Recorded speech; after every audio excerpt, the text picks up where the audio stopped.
عندك بقى كده حبيت بطاطس وبصلايه كده وحبه طماطم، وعندنا ربع كيلو لحمه. هنعمل اكلايه بقى بس اكله شاميه. اول حاجه معانا كده اللحمه المفرومه، هننزل عليها بصلايه مفرومه ناعم.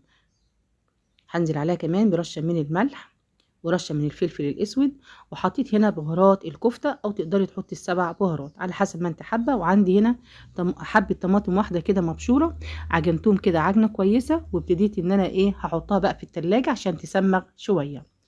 الخطوه التانية هجيب الصينيه اللي هدخلها الفرن، وهبتدي ان انا حطيت فيها معلقه من ماده دهنيه. انا حطيت هنا بصراحه زبده، اديتها مسحه كده في قلب الصينيه. وعندي هنا بطاطسايه مقطعاها هنا زي الشيبسي بالظبط.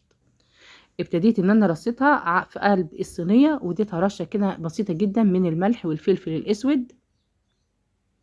كمان معايا هنا طرنشات من البصل حطيتها فوق البطاطس، واديتها رشه من الفلفل الرومي وقرن فلفل حامي. وعندي هنا حبايه من الطماطم قطعتها برده كده طرنشات وحطيتها فوق الخضروات. هعمل بردك كمية تانية فوقيها، انت حابة بقى تكتفي بكده على حسب ما انت حابة. انا كده خلاص عملت بقى زي ما انتوا شايفين بالطريقة دي. وهديها بردك كده من فوق كده رشة بسيطة جدا من الملح والفلفل الاسود. وهحط لها كده بردك يعني تقريبا كده نص معلقة من الزبدة السايحة. وهبتدي ان انا هدخلها بقى هنا كده الفرن. هسيبها لحد ما الخضروات دي كلها تنزل المية بتاعتها. هنبتدي بقى نصبع او نشكل الكفتة بتاعتها.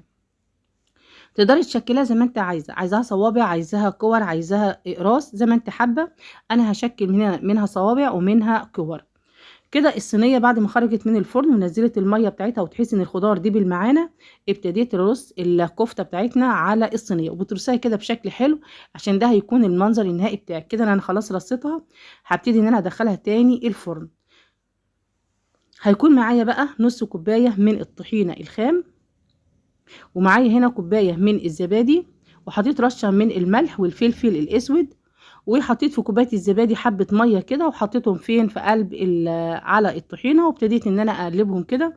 هنا طبعا سمكها تخين، هبتدي ان انا اخففها شويه من الميه، او تقدري تاخدي من السوائل الموجوده عندك في قلب الصينيه اللي احنا حاطينها في قلب الفرن.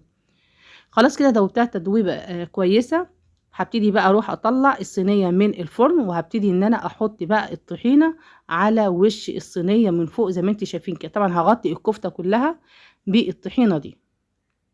بعد ما حطيت بقى كده على وشها الطحينه كده، وحطيت كل الكميه، هبتدي ان انا ادخلها تاني الفرن. هسيبها بقى لحد ما كله بقى يكمل سواه وكله يتشرب من الطحينه. بتخرج معاك الصينيه بصراحه في منتهى الجمال. بتحبي بقى تزوقيها باي حاجه خضراء عندك، طبعا هما بيحطوا عليها طبعا صنوبر والكلام ده.